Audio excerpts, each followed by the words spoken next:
Hello, Janksters, and welcome to another edition of the MagicJank podcast, the show where members of Team MagicJank get together and we talk about magical gatherings. And today, we're going to be discussing kind of the current state of standard competitive Magic, where it is, do the usual check-in, and of course, the timeshare soapbox. We're going to be passing that around per usual. And I'm not going to be the only one stepping up on that soapbox. My name's Graham. I go by Hammocks42, by the way, for any new listeners. I'm joined by the one and only Damien F16. Damien, how's it going, man? Pretty good. Yeah, life is good. Chilling, just watching the hits come in set after set after set after set this crazy year as it rolls on by. Just had my fill of Teenage Mutant Ninja Turtles and yes, a bunch of stuff going on in standard. Now we're getting into modern RCQ season but yeah, on the outside of Magic, yeah, life's great. Lots of great games coming out that are not tied to Magic, which is cool too. And I know Heck you've yeah. been playing some, so Yes. but yeah. Yeah, I've actually been dabbling. It's funny. If you've tuned into any of my streams in the last couple of months, the tone as it relates towards Magic has been shifting and becoming just kind of like the general tones have just been a little bit more negative. I haven't been having as much fun as I used to. That said, I used to have more fun than like a human being should be allowed to have with Magic the Gathering. So like that being tempered doesn't mean it's like awful by any means. But yeah, I've been kind of channeling that energy into some other games, and I have to be honest. I'm not going to bury the lead. Slay the Spire II has its hooks in me really hard. I've been thoroughly enjoying it. I played that game for the first time last Wednesday, and I've already put like almost 20 hours into it. Like I can't stop. Yeah. Yeah, so a lot more on that to come, because holy cow. And we played together. It's awesome. It's co-op, yeah. so we get to play with friends, and Ham and I both streamed it.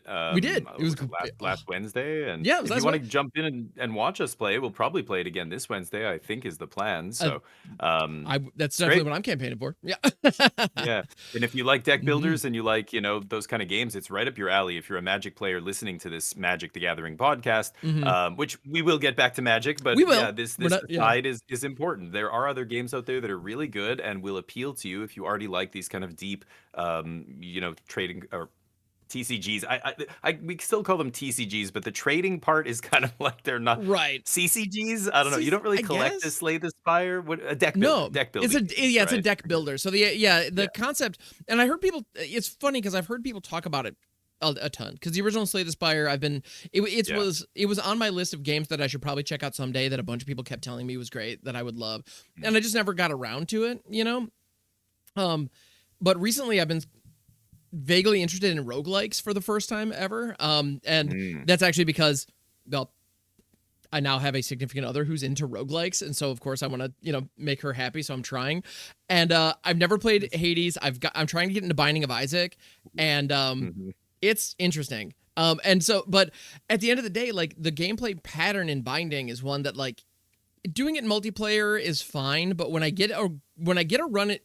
run ends in Binding of Isaac, my immediate thought is, screw this game, I'm never picking it up again, because it's so frustrating.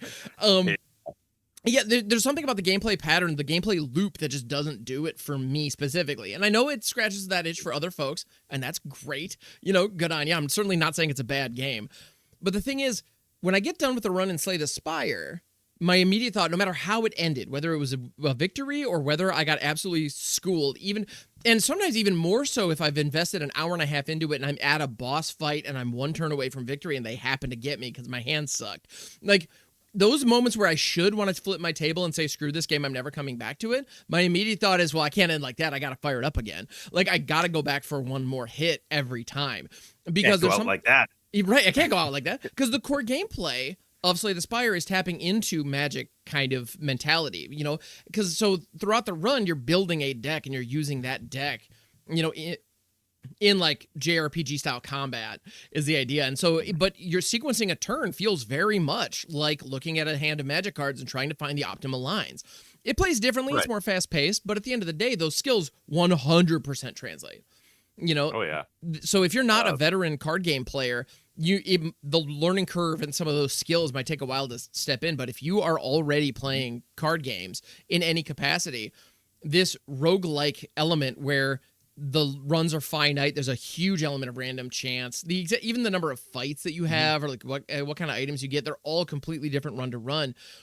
It feels like it still somehow feels like you're playing a card game. At the bottom line, you're still playing a card game. Yeah. Yeah, and like Wizards with Magic the Gathering, like one of the secrets, I guess to its success even way back in the 90s was Mm-hmm. that not only was it the first, game of its kind, but it also nailed that balance between skill and variance, Mm-hmm. where other games fell on one side or the other. Like, you've got chess where there's no variance. You've got other games like, a lot of games you play in the casino, which are very high variance. Magic really found this sweet spot between skill and variance, where even at the end of the game, even now, 30 years later, I've played tens of thousands of games of Magic. Mm-hmm. Every time I end the game and go, God, could I have done something different there? Like Slay the Spire is the same. Like there's Mm-hmm. variance, but there's always like I'm like, oh, I could have taken a different path there, or I could have taken a different card. Right. But you're right. Sometimes you do get that tail end of the variance where you don't Mm-hmm. see the cards. You don't even have the chance to Right. really do much. Just like Magic when you get mana screwed, mana It flooded, happens. multiple, whatever, Yeah. what have you. Yeah. So I find Slay the Spire is one of the better deck building games because it captures that. It finds that balance. It finds the fine line between skill and variance, and lets you thread it and kind of you don't really feel like you're losing to just variance a lot. Mm-hmm. You often feel like you're doing like, did I do something wrong? Like I could have chosen something differently. But yeah, it's excellent. I was gonna say if you do like roguelites and you want to play I don't know if you like tactical turn-based combat, but Mugenics is another game I've been playing that's been a blast. I But need to look into it's that one very because that, weird. that looks You fantastic, mentioned actually. Binding of Isaac, right? Yes. And it's by the same guy, so like the humor, the illustrations, like all of it is very crude and kind of but it's actually really deep in terms of gameplay Mm-hmm. and strategy and balance. And there's like we're talking about Slay the Spire. There's a lot of variance and Mm-hmm. but at the end of the day, it's a lot of skill, and you ideally can use your agency, your skill to overcome variance. But speaking of games with skill Interesting. and variance, Magic the Gathering But yeah, is back to still the the topic game at we hand. play. Indeed. Yeah, Yeah. I've been playing a bunch of other stuff too, but I still play Magic Yeah. every day. I'm still dialed into Standard. Modern's so weird. Modern is such a strange format. I feel like it goes into hibernation every year because you Mm-hmm. have so many more standard RCQ seasons than modern RCQ seasons, and then finally we're back to modern now. And I just glanced at some deck lists and I'm like, oh, it's like literally the same decks from like 2 years ago, a year ago, like barring the decks that got banned, Underworld Breach and Nadu, Mm-hmm. those two exceptions. The rest of the decks are the same. It's Boros. It's Boros Energy still like the most played deck, maybe one of the best decks. It's bizarre, and it's been years now. I mean, it's really only Modern Horizons that really shakes things up there. It's so strange. Anyway, I, so I wish Modern's I coming. I wish I could be Yeah. surprised. Like at the end of the day, I really Yeah. wish I could be surprised, but here we are.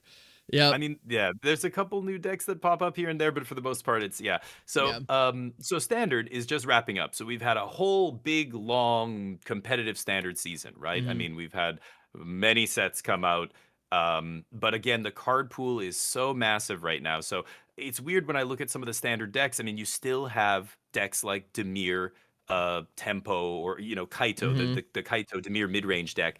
Still, one of the good decent decks in standard all this time later. It's so weird. It feels like once a deck is good enough, it just becomes kind of a like Lessons was Yeah. very good at the Pro Tour, and then it just kind of dropped off. But you look at the results of the tournaments, like Lessons still is a huge part of the metagame, still puts up great results. Like Mm-hmm. even after all this time, I feel like some of these top decks now it's coalesced. Like Tier 1 has a lot of really powerful decks. I think it's just going to be those decks going forward. I think it Yeah. would have to take a monumentally powerful set to drop to really shift standard because the card pool's so big now.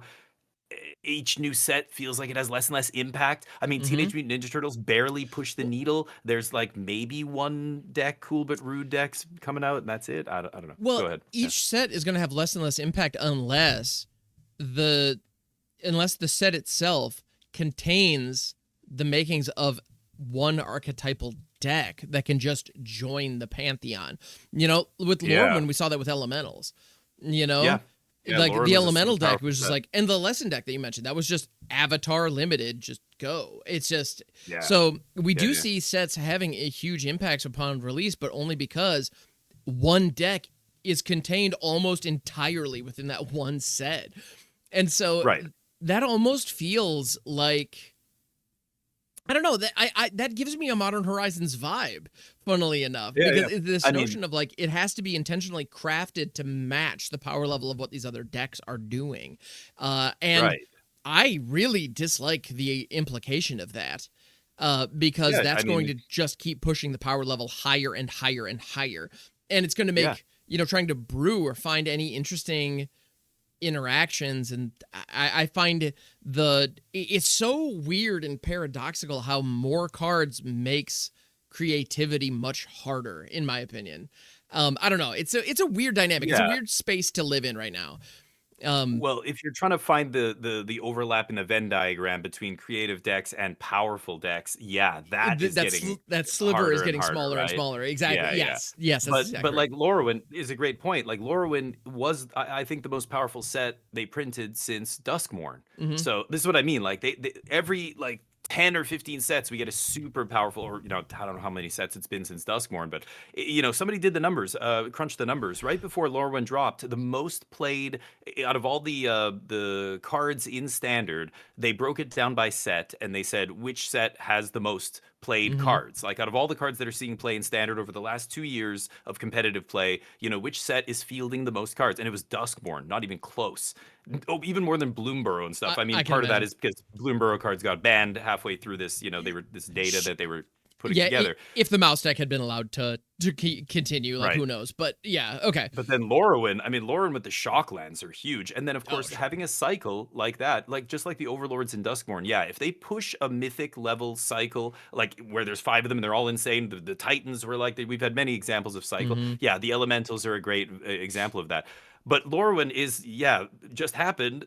But before that, it was a long time since we had a huge, powerful set like that. So it's Hmm. weird. It's like, yeah, to push the needle because the bar's so high, you need to really push these super powerful sets. And I don't know if people want more and more powerful sets, like pushing and pushing this envelope. I'm hearing a lot of players saying standard's unrecognizable. It's Yeah. so powerful right now, and it's so consistent. I mean, I can see why they ditched Pioneer. Like standard feels like it's getting to Pioneer Hmm. levels in terms of power. So it's been really crazy to see. But people ask me like, what is the metagame right now? Like, what are the tier one decks?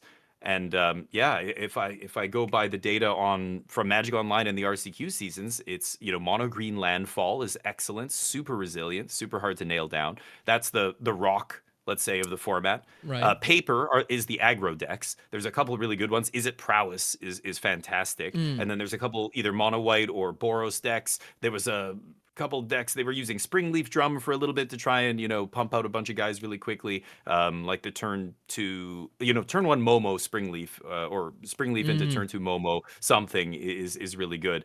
Usually it's the 2/3 that enters and makes a copy of itself. Flying Lifelink 2/3. Um, whose name I can't remember, but anyway, Yeah. so some aggro decks are there to beat up the mono green landfall deck, and then of course the green landfall deck is so good against control. We've seen control decks basically fall off. I'm still playing what I guess technically it's Jeskai, but blue white control splashing red has been actually really good for me because I get to play Demolition Field and Ultima against mono green to even that matchup Mm. up a little bit in terms of they have the edge in that matchup against control. Like Sure. the Bossing Say is almost impossible to beat. But anyway, mono green, the aggressive decks like Prowess and Boros are in tier one there, and then you've got Lessons still. Lessons is still a good deck. I thought that deck, once people kind of the cat was out of the bag, I thought it was going to be easy to hate that out. No, that deck's still putting up great results. And then sprinkled in, like I want to say, just outside of tier one is got to be a whole slew of decks like Omni Combo and Bant Airbending Combo, and that's where I would put maybe some of the control decks. Although a lot of the Jeskai control decks looks not built very well to me. Like some of them are doing crazy stuff. Like I think Young Dingo just got top 8 or top 10 in a challenge with like a 15 card, like all individual copies of each card sideboard, like 15 different cards What? with the Okay. Northwind Dragon, the Oh, Northwind, I think it's called Avatar? Northwind Avatar. Yeah, yeah, Yeah. yeah. The one that goes and wishes from your sideboard. Yeah. I had a bunch of big discussions with people on my channel about this card because there was a Bant Airbending, or I guess it was a 4-color Airbending combo deck where they were playing this to go fetch the combo, fetch Doc Orlock out of the sideboard, fetch the win conditions. They had a copy of Appa and a copy of Aang Mm, in the okay. sideboard. So, and they're blinking this, right? With all the blinking and stuff. So they're getting a bunch of triggers going to their sideboard. And we had this big discussion about, how much damage are you doing to yourself by having 15 individual cards in the sideboard? you're giving up so much sideboard equity there for other matchups and stuff. I don't know, but Um, anyway, so a lot of I, other creative decks there. But yeah, as somebody who's not confident about sideboarding, I love wish boards like that. I'm a big fan because like going to sideboarding, cool. I'm done. I'm good. Just keep it going. yeah, Yeah, yeah, yeah. right, No, I love that, but I know it's not optimal. Yeah, yeah. yeah. So I think the big Interesting. ones, yeah, it lessens mono green. I mean, and then again, you have a bunch of other decks that can randomly get into the top 8 of big tournament or take it down. Mm-hmm. Demir midrange I mentioned previously is still solid. Like the Kaito decks are still okay, but mono green landfall feels like the best deck to me. That deck is so resilient and it's so hard to nail down. Like every time I try and think of, do you side in graveyard hate? Well, no, it's not gonna like attacking the graveyard to stop Ice Till is not how you're gonna beat that deck. Right. Do you bring in Torpor Orb to stop? No, Torpor Orb doesn't because it's the creatures are triggering, but they're triggering off lands entering. So Mm-hmm. and you're just like I'm trying to Right. find ways to pin it down. You just can't do it. And you can blow. I'm attacking their bossing saves with demo fields, and then they'll Ice Till them back. And it's even with Oof. demo field, it's still a struggle. So that deck feels very powerful to me. I think the only way to consistently beat them is to go under them. So you see a lot Mm-hmm. of people having success with the prowess deck. Oh, the other deck I should mention that I think is in tier 1 is the elementals deck. They picked up roaming throne, and it is so busted in that deck. Oh my goodness. What people are doing with that. Mm-hmm. Um, and that card is spiked in price. I don't know what it's worth It now, but I was think it's it going was up. already money. I mean, yeah, like Yeah, the commander markets and commander, everything right? Yeah. already. Yeah, it looks like it's around So $50 right now, wow, which for a rare. for Holy for a cow. rare from Lost It's Cabins not of even Ixalan, yeah. mythic. Right. Yeah. So, yeah, that deck is very powerful as well. It's leveraging all the elementals you mentioned from Lorwyn and Roaming Throne and a couple of the good 2 drops like the double, mana dork, for 2 and Oh yeah. there's a red uncommon that taps for 2 mana to play Mm-hmm. elementals and Ashling is the other good 2 drop. So that deck's very powerful. So yeah, standard is diverse. There's a bunch of Mm-hmm. decks at the top, but they're the same decks that have been kind of winning a bunch since at least the last Pro Tour, like a few months ago. Like I don't think the metagame has shifted too much since the last couple big tournaments. We're seeing still like I looked this week on the Magic Online results. All the challenges are full of lessons and full of lands and elementals and all these decks from the Pro Tour. So I Yeah. wonder now that standard RCQ season's over, is this it? This is the metagame for the next 6 months, however long it is until we get back to standard, or it's wonder. I don't know how many It'll big it'll be standard tournaments are going to be happening. it'll So be interesting to see. Honestly, I mean, yeah, unless the Secrets of Strixhaven or something else really has one of those decks in it, I would be surprised. yeah, So maybe. yeah, we might be in a situation where things are just gonna kind of stagnate for the moment, which Yeah. maybe that's not necessarily a bad thing, because when you do Hmm. have such a diverse top end, the number one deck, you know, can shift week to week. I mean, we might have a scenario where like the metagame is shifting and competitive players, have an interesting time trying to just kind of solve it, week in, week out, which for folks who are into that, great. There's nothing wrong with that. I know a lot of folks recently, a couple weeks ago, I think it was, there was Tellurian Community College put out a video celebrating the current standard environment, is saying that it's such an excellent competitive environment because it's similar to classic like pre-Horizons Modern, which I think is an interesting idea, because like when you look back at that era of Modern, like you had Storm, you had Jund, you had the staples in the format that were Mhm. always going to be there, like day in day out. Like, what's your plan against Jund? There's a chance you're going to see it no matter what happens, and Oh, yeah. I can respect that. And for Modern, for a non-rotating format that is intended to be the safe bet, stable environment, I think that's fantastic. And Right. I think it's kind of interesting that Yeah. they changed that with Modern Horizons, and has now, through a series of decisions, kind of morphed standard into that. Which I don't Yeah. know. I can appreciate that. And if current standard when it comes down to it, I am very negative on current standard. I am. Hmm. If you enjoy it, if anyone out there enjoys it, enjoy it. Don't let just some dude on the internet who disagrees with you ruin your fun. Go enjoy it. What Get in there and enjoy what it. do you not And enjoy? have What fun. what makes you not enjoy it? I'm curious. Um, What is it you don't enjoy? I ultimately really appreciate when standard's power level is low enough that the power gap between tier 1 decks and tier 2 decks are lower.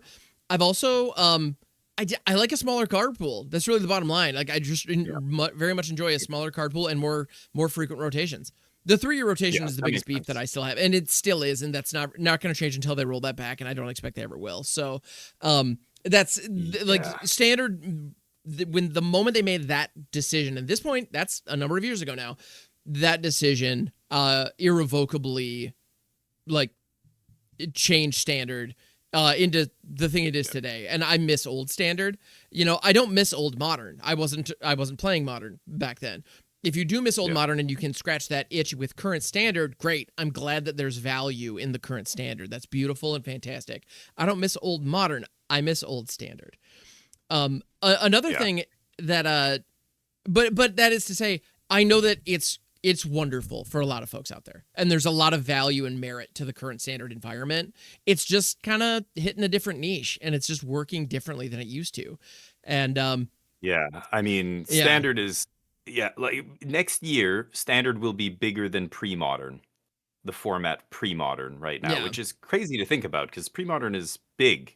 But it's a next year, assuming we're getting as many cards as we did this year. So again, the rotation is a funny thing.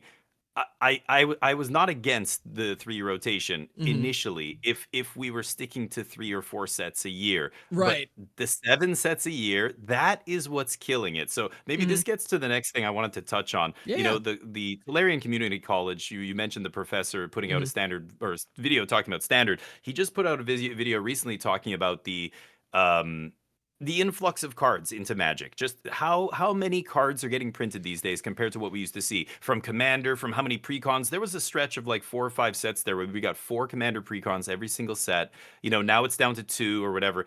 And a couple sets, I think they didn't have one, like maybe There were like Spider-Man, or I Avatar can't had remember. a handful of like supplemental to Commander, like an Eternal Legal cards in it that were like bonus sheet Oh, okay. style, but they didn't. I don't They didn't believe. do. Yeah, Avatar did Yeah, not yeah. have a precon. Yeah. Yeah, it was Spider-Man and Hmm. Avatar or something. There were 2 sets, but Yeah. anyway, as for standard, I mean, yeah, it's an insane number of cards that are in standard right now. It's by far the biggest standard we've ever had, and it dwarfs the previous record by like 200 and something percent. It's like 260% more cards or something. It's crazy. And it's having a major impact on these like the meta games that we're Hmm. seeing evolve and the decks and everything else, the archetypes. So, Professor mentioned that, this whole influx of cards is not just affecting standard. So, I don't think we need to harp on this effect on Yeah. standard. We've all talked about this a bunch of times, right? It's not a Totally. good thing. This stuff is Hmm. we've covered on this very podcast. It's not good. Right. But the professor made an interesting point about Commander, and he said there's so many cards being printed. There's so many redundant like effects being printed because they know people like these certain effects in Commander. Like we've all seen Soul Ring get printed into the ground. Now every Right. deck has Soul Ring. The Arcane Signet, the same things happen. They keep printing these kind of mana rocks and Arcane Signet effects. And but he even went further and he said, like, look how many Land War Elf style effects or O Ring effects. I have a buddy who plays Enchantress, and he's like, Enchantress is already at the point where it feels like a 60 card deck. He's like, I've got 12 2 to 3 mana value enchantments. I've got like 8 to 10 stacks effects. Like I've got Hmm. so much redundancy that even though I'm playing a 100 card deck singleton, it feels like I'm playing a competitive 60 card deck. Every deck I play against feels like it's a competitive 60 card deck now in Commander because everybody's so consistent because they've printed so many cards into Commander and Hmm. a lot of them are redundant. You want to bring a land back from the graveyard, like you mentioned, Crucible of Worlds. That used to be Yes. the only way to do it. Now you've got like 7 different ways to do that. Like That might be a it's conservative wild. estimate. I mean, I there. think yeah, Yeah. yeah. I think he said 7 in the last like 3 years or something. I'm sure if you went Right. back further. So yeah, it's wild. And he said it's killing Commander. He's like, Hmm. before, Commander was the thing that judges did after they judged a stressful 60 card competitive tournament. They want to unwind. They play Commander. It's chill. It's relaxed. It's goofy. That's why we're playing 100 card singleton. None of these decks are good, quote unquote. None of them are Right. like consistently executing a combo on turn 2 or whatever. Hmm. And now, like, I'm not even talking about CDH. I'm just talking about your average Commander deck is like very, very good. And at some point, every deck is going to reach this level of redundancy and consistency that it just feels like we're playing constructed magic. Mm-hmm. So he made it. He doesn't like this. He feels like this is a bad thing for Commander, and it's killing kind of what Commander was meant to be spiritually or what have you. So I don't play a lot of Commander. I play 60 card formats. So Mm-hmm. this is for you. I was hoping we Yeah. had some other Magic Jank members here as well. I want to hear what you think about this. So what is this true? Do you feel how big is this an impact? Is he overreacting? What do you think Well, about all this? okay, is a content creator on the internet overreacting? As a content creator on Well, the yeah, internet who overreacts constantly, you know what I mean. maybe, but I do think the point is, I think the observation is uh definitely worth examining, because at the end of the day, I do think that that is true. At the end of the day, right now, I keep saying at the end of the day, but it's one of those where we could talk for hours on this. There is the level of redundancy is insane, and I didn't even realize, like, it's gotten so bad it's becoming noise. So recently, Yeah. for anybody who doesn't know, I do shorts on like YouTube and Instagram and stuff that are like pitch meeting style, like where it's a back and forth, but I try to keep it under 50 seconds. So I try to do them really tight. The most recent one I posted was on Southwind Avatar. It's another one of the avatars from Teenage Mutant Ninja Turtles. It's a 3/4 for 4 with death touch, and whenever a creature you control dies, you gain life equal to its toughness, and then whenever you gain life, each opponent loses 1. Now, this effect, if that sounds familiar to you, it absolutely is. In writing the script, I had to figure out where's the joke in this card and what's the point. The fact that this goes infinite with Bloodthirsty Conqueror and Exquisite Blood, I didn't even feel like that was worth mentioning, because that's something that we've all seen so many times. I literally didn't, like, obviously it does. I didn't feel the need to mention it. Literally. And one person in the comment was like, we all know what this is really for. It's like, well, yeah, of course we do. But like, Yeah. obviously, like, and so instead I decided to make a joke about how the life gain life loss is asymmetrical, and that was the whole bit, like, because that seemed kind of weird, and I just thought it was weird, so I was poking fun at it like that. And but like, it's as though I didn't know that. It's like, no, I know that. It's just I was trying to keep this under 50 seconds. Like, that's Yeah. and so it's just, Yeah. and so like, so I mentioned, there was a time when the Sanguine Bond, Exquisite Blood combo, those were the only 2 cards you could use to get those effects. Exquisite Blood is whenever an opponent loses life, you gain that much life, and Sanguine Bond is whenever you gain life, target opponent loses that much life. They changed the game when they brought around a card, Marauding Blight Priest, which this was printed at common in Foundations. Whenever you gain life, each opponent loses 1 life, which can go infinite with your Exquisite Blood style effects. And there was a while when they just printed a million of these, where like life gain can turn into a hit to the opponent. But they've recently even done another Exquisite Blood copy. Like Bloodthirsty Conqueror is now a thing. And so like this really hyper unique like 2-card combo, and that was a classic 2-card combo in Commander, where you had to dig through your 99 card deck, and this is why tutors used to be such a big deal, and nowadays they just aren't. Like, if I could have Demonic Tutor or Stock Up today, I would usually prefer Stock Up. Like, I would rather get 2 cards in my hand rather than 1 card that I can pick, genuinely, and I'm not kidding. And when you have so many copies of redundant effects, the Stock Up will get you what you need. That's the whole point you're making, which exactly. is, yeah.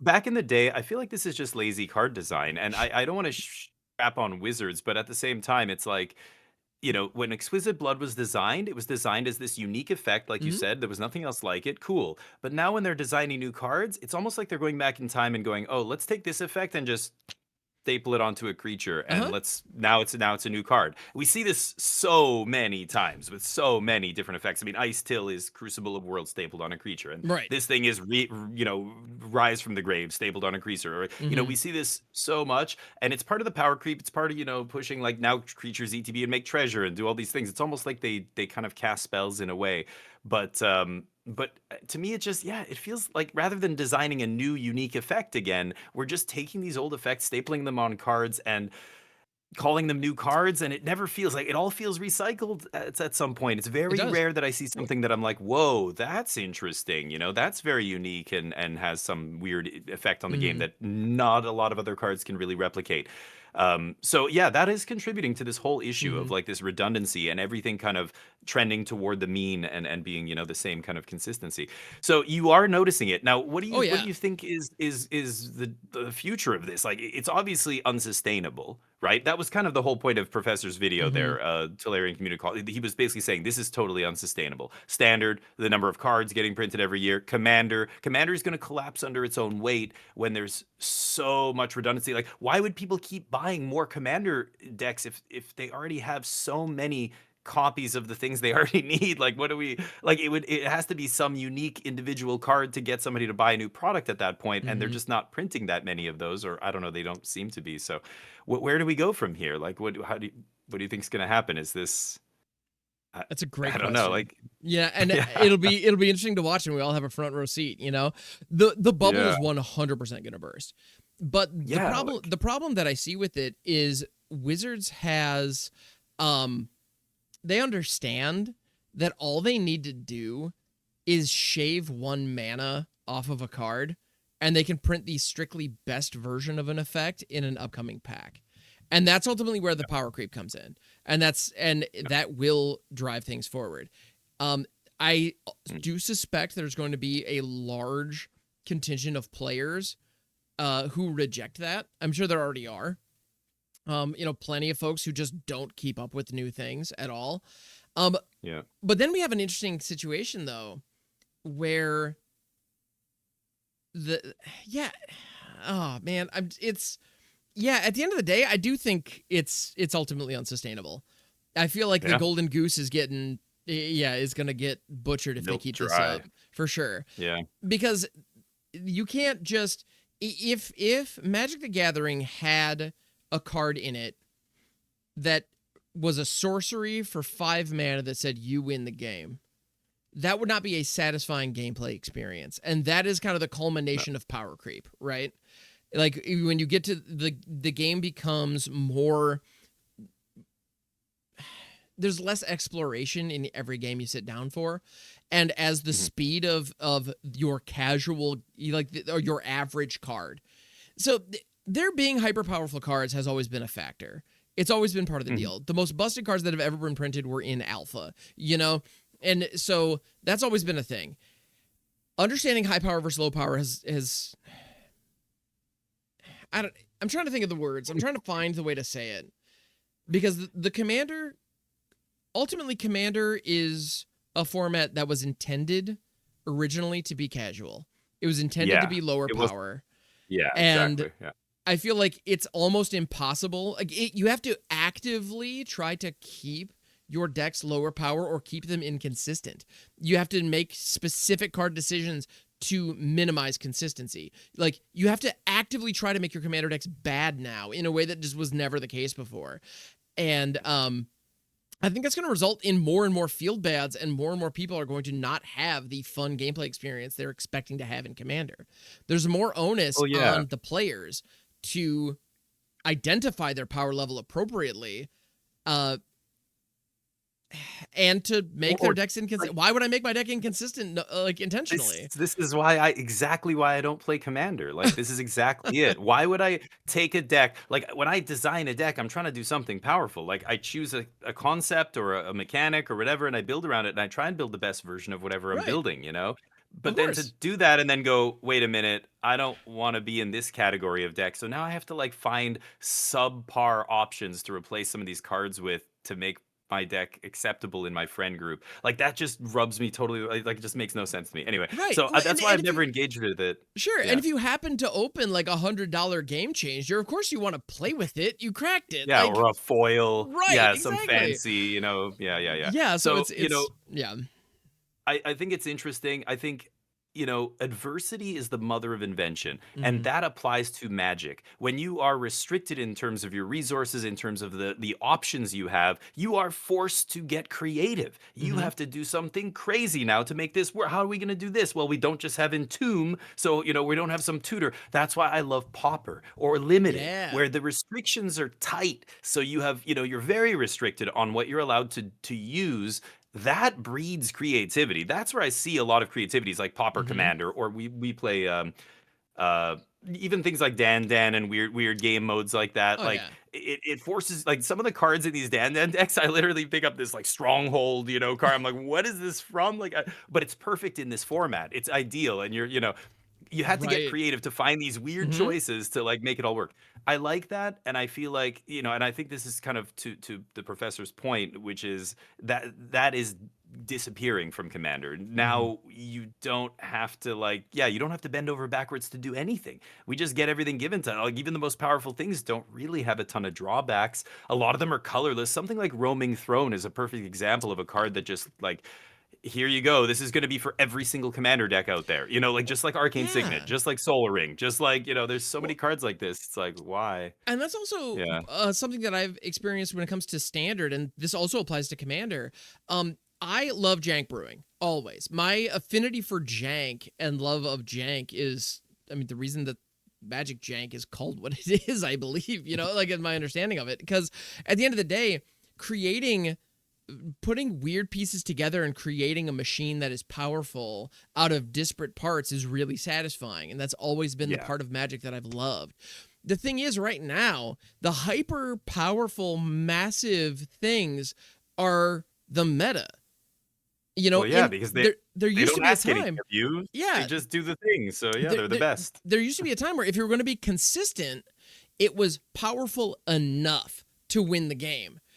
But if you were willing to be like inconsistent and put weird combos and put weird synergies together, you could create hyper powerful things that other people didn't Work. see, but you Yeah. only got there 10% of the time, and you had to run a bunch of garbage to get there, but you could hit them for 90 damage out of nowhere.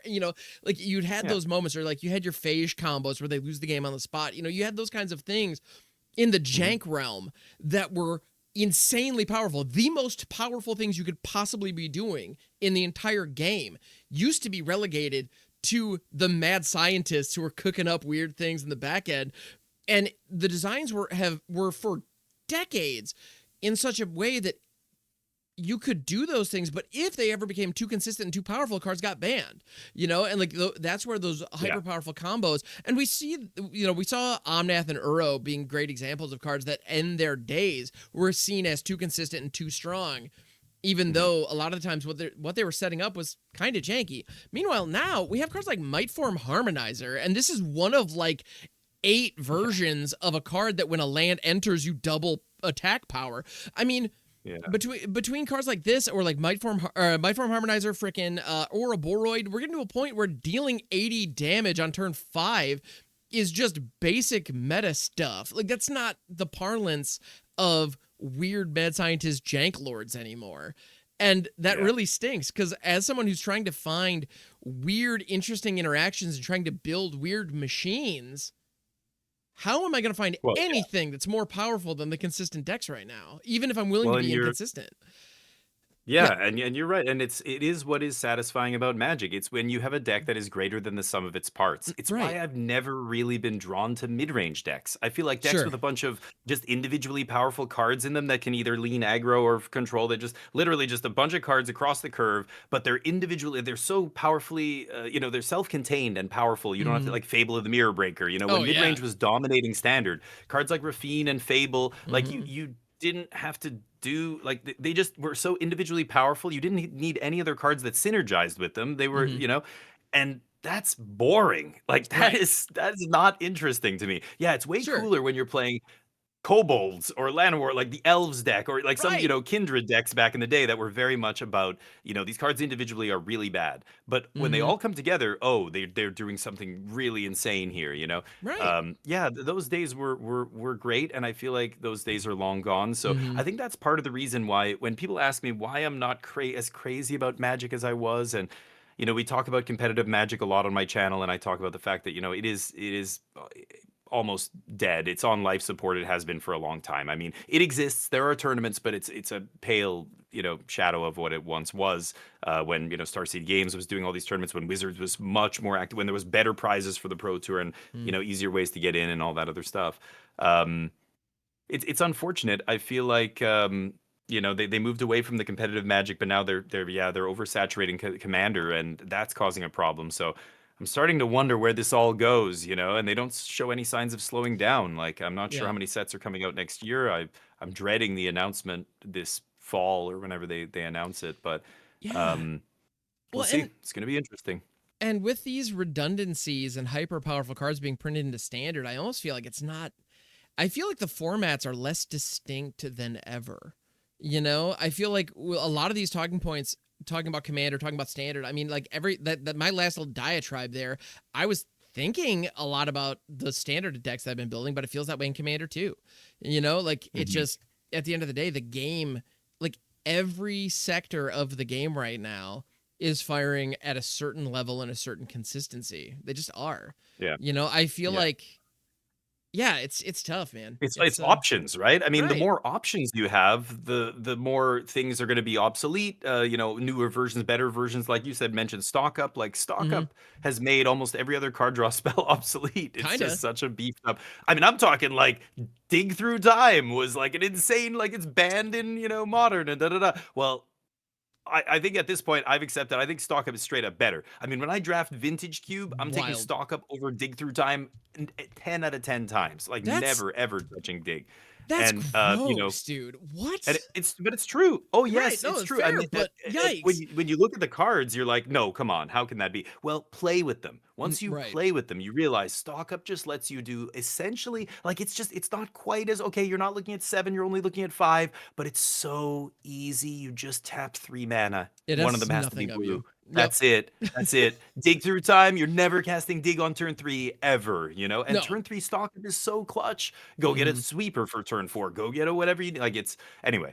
So yeah, it just feels like when there's so many options, we lose all the options. It's like what you were saying earlier, because with all these options, only the best ones see play. Only the best ones will make it in my deck basically every single time. So all these other options get shoveled into the trash bin. And even though we have so many options, it just means we get to play the best one, and that's all we play. And so it almost feels like there's less new decks, new cards happening all the time in formats like Standard and stuff, because the best options are still the best options 6 months later, a year later. Kaito. That Kaito deck looks identical. I mean, some of the removal spells have changed just because cut down rotated. Okay, now we have this other 1 mana spell. It's basically the same. Like, it's just a 1 mana removal for a 1 mana removal. The deck is the same deck. It's Kaito. It's, it's cheap creatures that bounce and, put Kaito. Like, I don't know. It just feels weird to have a deck like that, the same deck for 2 years. And I think it's just because it's one of the most powerful things you can do. So that's not going to change like until it rotates. And yeah, with the 3-year rotation, it's just, I don't know, it's bizarre. You would think the more options, the more cards we have, the more decks we would see, but that is not the case. It just means the best cards rise to the top and they dominate everything else, and there's just no reason. The gap between these cards and the next best, version of what we could be doing here is a vast gulf, and you just play the best cards, and that's it. So it's wild. We'll see where it goes. I anticipate the next couple sets not being super impactful. I mean, maybe a new deck pops up, but Standard feels really powerful right now. A lot of times when there's a lot of really powerful decks like this, you'll see new sets release and it'll just make the best decks better. Like we saw this with Domain. We saw this with, every time a new set drops, it's still Domain, but they just get to add this new 2-drop. Oh, up the beanstalk. Overlords. Yeah, we'll take a few of those. Definitely. Okay. And is it Atraxa? Why not jam that at the top end? Right. And Atraxa rotates. Okay, we'll play some other giant thing on the top end. Like here's with whatever. Like they just get to play whatever the new cards that come out. So it's rare that a new archetype is born. A lot of times it's just variation on the same thing we're already seeing, but we shall see. There's a lot of big ones coming out. Strixhaven. I know you and Carla were talking about Strixhaven the last podcast episode. And then Marvel. We touched on Strixhaven. It's funny. I was ready to talk about the Commander stuff. We were ready to talk about some of the previews that have come out, which we've only had a couple at this point. We just ended up talking about the Mystical Archives basically the whole time, which it was a great conversation. I highly recommend going back and checking that out. We kind of theorized about what we might see in the Mystical Archives. But since Give me companions. Give me companions, please, for limited. Put the companions in the limited. Actually, companions in limited are a lot of fun. I'm not gonna lie. They're they my ruined most favorite thing to do. They absolutely destroyed constructed, but man, they are really fun to draft.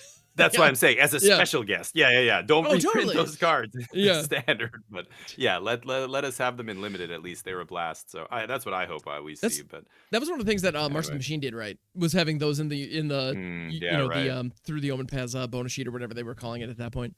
But Yeah. they have shown off actually one cycle that is going to be in this set that in Oh, Secrets of Strixhaven that I think is kind of interesting, and I'm curious your thoughts on it. They're bringing yeah, us sure. a new set of charms Oh, that beauty. are I love charm. right. Yeah, charms that Mm, are dedicated to the different colleges, the 5 different colleges. So we've seen 2 of them okay. so far. We've seen Silverquill and Laurelhold. That's not Hmm. addressing leaks, by the way, because there have been a number of leaks. I have seen some of them. I don't really plan on discussing them here until they get officially Yeah. released. It's one of those where Yeah. like We'll I have lots can't. of time to talk about Yeah, them. we'll You have know, we time to don't have talk to. about them. Exactly. Yeah. I like. It's one of those where there was a time when I would have soapboxed about leaks, but like whatever. It is what it Oh, is. yeah. But Yeah. yeah, let's talk about the ones that have been previewed for real for now. Silverquill Charm is So the first yeah. one I want to talk about. It's an instant for white and a black, and you choose one. You put 2 1/1 counters on target creature, exile a creature with power 2 or less, or each opponent loses 3 life and you gain 3 life. That feels like it's Hmm. a classic charm, you know? Yeah. It doesn't feel that pushed, but it feels like there's enough value here that you can, always get use out of it. My only concern is the casting cost and white black being not a great color combo in standard right now. Like, there's not a lot of powerful stuff happening in white black. There's not really like there's an Esper Pixie deck, but it's Hmm. definitely not a tier 1 deck. It's still trying to make Pixie things work. Where this is not going to fit in a deck like that. This is a great card. You've got Requiting Hex for 1 mana to kill small creatures. Hmm. So you have to be wondering, like, okay, so what am I getting from these other 2 modes that is worth it? That I'm going to be paying double the mana for my removal spell, my early removal spell, It is So I exile don't though. know. It is exile rather than It's destroy, exile. so That's something. maybe that's Yeah, relevant that's in true. certain points in the Maybe meta. that's I don't know, relevant. but yeah, Yeah, yeah. I wonder. Would it Mhm. be of value maybe in I know the Ninja Turtles deck introduced Orzhov Ninjas as a thing, the Dark Leo and Shredder. I know a lot of people have been Oh, experimenting with that, but it hasn't really like had the juice to really like stand up yeah. so far. I don't know if this would be an upgrade for that, because every mode would be pretty good. Maybe. An aggressive deck in these colors, taking advantage of being able to just lightning bolt the opponent if need be, and the 2+1/+1 counters on a combat heavy deck, like those 2 modes are much more meaningful in that kind of situation. I don't know if Could there's something be. there or not, but I thought we'd have an aristocrats deck in standard right now. It just goes to mm, show you, it's probably not good enough because back, a couple sets, I can't remember. There was like EOE had the sacrifice outlet guy who mm-hmm. got printed, and there was there's a I don't know how many blood artist effects are in standard, but Oh there's my got to good, be a few of so them. many. So Yep. yeah, like I assume there's a bunch. So I want to see because that is a 6 point life swing on that charm. So yeah, Yeah. Umbral Caller's Zealot was the one from EOE. So like white black is typically the core colors for a sacrifice deck. Aristocrats is like the sacrifice deck for those of you who are wondering my Mm-hmm. jargon here. Where you're making a bunch of bodies. White gives you access to a lot of things that pump out a bunch of bodies. Black gives you access to a lot of sacrifice and draining effects, and you put them together. Often you'll add a third color. I don't know. There's been Mardu, there's been Abzan and stuff, but this deck or this card could go in a deck like that. I could see it Yeah. because the 6 point life swing is that's 6 point life swing for 2 mana is pretty good. But and then it functions as your removal spell. But man, for me, casting cost is king, and 2 mana tricky to cast when we already have really good 1 mana single color alternatives. I don't know if it's the other modes are good enough here, but Fair enough. anyway, it's nice. Hey, options are good. Yeah, it's an Let's sure. interesting design, and Yeah, yeah. Ultimately, at the end of the day, though, these feel like classic charms. How good are yeah, they classic do. charms in the Not current? very. You're right. That's what I'm saying. Yeah, you're absolutely right. You nailed it. They feel like classic charms. Would a Zorius charm be good enough right now? I mean, I want to play Seam Rip. I want to play. I gotta be Ooh. playing 1 mana removal to deal with my opponent's stuff when I'm playing control. Like I'm Mm-hmm. never playing some. Like a Zorius charm back in the day, we used to play in control. Putting a Mm-hmm. card. I'm not gonna put their Badger Mole Cub on top. Are you crazy? Like, Right. what am I gonna put on top here? That was back in the day. That was like, Oh. a really great way to deal with their attacking creature. But Mm-hmm. and then, of course, you had Snapcaster and stuff. I don't think we have any ways to really abuse these charms out of the graveyard or anything. We don't have. Who was the 5 you guys mentioned? I was like, oh yeah, I remember that card. You were talking Lear. Oh I don't know how to yeah. say it. Yeah, stuff like that. We don't have that anymore in standard. That would be a Yeah. cool card with charms, Oh but sure. no. Yeah, Lear, Disciple So of the Drowned. Yeah. Lear, yeah, Yeah. yeah. So we Oh, don't have anything like that to really like do things with spells in the yard. not I don't know. really. For me, Not we'll consistently. see. What Yeah. is the next one? I'm curious because I haven't So, seen any of these yet. yeah. The other one that they've shown us so far is Lorehold Charm. So this is in Hmm. Boros colors. So competing with Boros Charm, which is probably one of the better, well, Yeah, whether the best or not, I don't know, but it's a very good, burn card. very good in aggro. Yeah. Yeah, Lorehold Charm. So it's a red and a white at instant. Choose each opponent sacrifices a non-token artifact of their choice. So an edict for artifacts. Return target artifact or creature card with mana value 2 or less from your graveyard to the battlefield, or creatures you control get 1/1 and trample until end of turn. That's interesting. It's so weird that it's not a removal spell. That's so weird. And not doing damage directly. Like it's so different from Boros Charm here, right? But Yeah. And it's so yeah. here we have a situation where the effect this is one of the I guess I kind of want to highlight that we have a novel effect here after talking about how like almost nothing new has come out recently. But even then, it's just a remix of something we've already seen before. Sacrificing a non-token artifact, like That's edicts, weird, yeah. forcing somebody to sacrifice something that's usually either a non-land permanent, or a creature. Like that's usually what we see there. And often in black. So to put that in Boros, like an edict, like that's kind of weird. But the idea of it being like a shatter that gets around hexproof braid or potentially shatter, is kind of like that's interesting. It's So weird. Like, cause again, I'm thinking of the decks where they are playing enough artifacts that you want to kill. I mean, against what's it called? The monument, the monument to endurance or whatever. That is where this is gonna, maybe see some use of that first mode. yeah, But against artifact decks, like when you play Jeskai artifacts or those, like you have so many artifacts, making them sack an artifact is not getting the one you want usually. It's getting no. some cheap, crappy cryogen relic or something, you know? Exactly. Like, oh no, I have to sacrifice my cryogen relic. Whatever will I do? Yeah. Yeah. It's But the second mode is interesting. 2 Mhm. mana, instant speed to put a creature on the battlefield. What is the True. best, highest impact 2-drop you could flash into play on your opponent's turn, on their end step or mid combat? Again, this is where you have to go deep on the Gatherer and or Scryfall. Voice of Victory comes to mind right away. Voice, yeah, I'm wondering if there's on end step. yeah, on end Mhm. step. I'm wondering if there's maybe a combo piece that you could like cheese in and therefore execute a win on the stack like before something of theirs resolves. I'm wondering if there's something there. I don't know, but Mm. potentially. Yeah, I don't know. Yeah, That's the most powerful part of that card. It looks like to me is the flash in a 2/2 or a 2-drop, instant speed. it could also be The last part could be good, it but could be. the It could also it being an creatures. artifact is intriguing as well. I wonder if there's Oh, artifact or creature. Yeah, right. Oh yeah. yeah, artifact. Yeah, 2-drop artifact that you can the Legion Extruder maybe. If you have if you're in like a weapons manufacturing kind of setup, there might be something there. I don't Mhm. know. It can also be Yeah. a land. We do have artifact lands in standard. They're not good, but they Mhm. exist. Um, Yeah, that's interesting. yeah. Yeah, I don't know. That's a weird card because again, not hmm doing damage directly. Like, there's very few cards I want to put in my aggro deck that aren't actually doing damage to my opponent's face, whether it's a creature or a burn spell or whatever. The creatures you get control get +1/+1 and gain trample until end of turn for 2 mana can be really powerful out of nowhere. But hmm if Yeah, you're in a doing tight something to game. buff your team, Yeah. yeah, but there's already better ways to do this, I think. Like the 3 mana enchantment that pings them when stuff enters is already seeing play in some of those decks. Um, uh, I can't remember what it's called, War Leaders something or whatever. Oh, really And smart. it Yeah. gives all your creatures, yeah, it gives all your creatures +1/+1. And so I don't know, this might be just more of the same that we already have. We'll see. Yeah. Um, hmm, interesting. I like that these aren't crazy pushed. That is a Same. good sign. Yeah. Hopefully they are just fine. But again, that probably means they don't push the needle in standard and they don't get played. And I wish we So could. And exactly, that's the bottom line. I feel like every card we analyze is either going to be busted or not see play. And like yeah, that's it. really it. And that's really the Yeah, shame because I feel like these cards are it's a shame. yeah, because the days of maybe there's this one fringe application or maybe this one kind of deck, maybe this will be enough to push it. I feel like we're not I don't know, any kind of analysis that can trying to pump these cards up as being valuable. Now, to be fair, these are just uncommons in the set, so they may just be draft cards. Yeah. Maybe charms nowadays are just draft uncommons.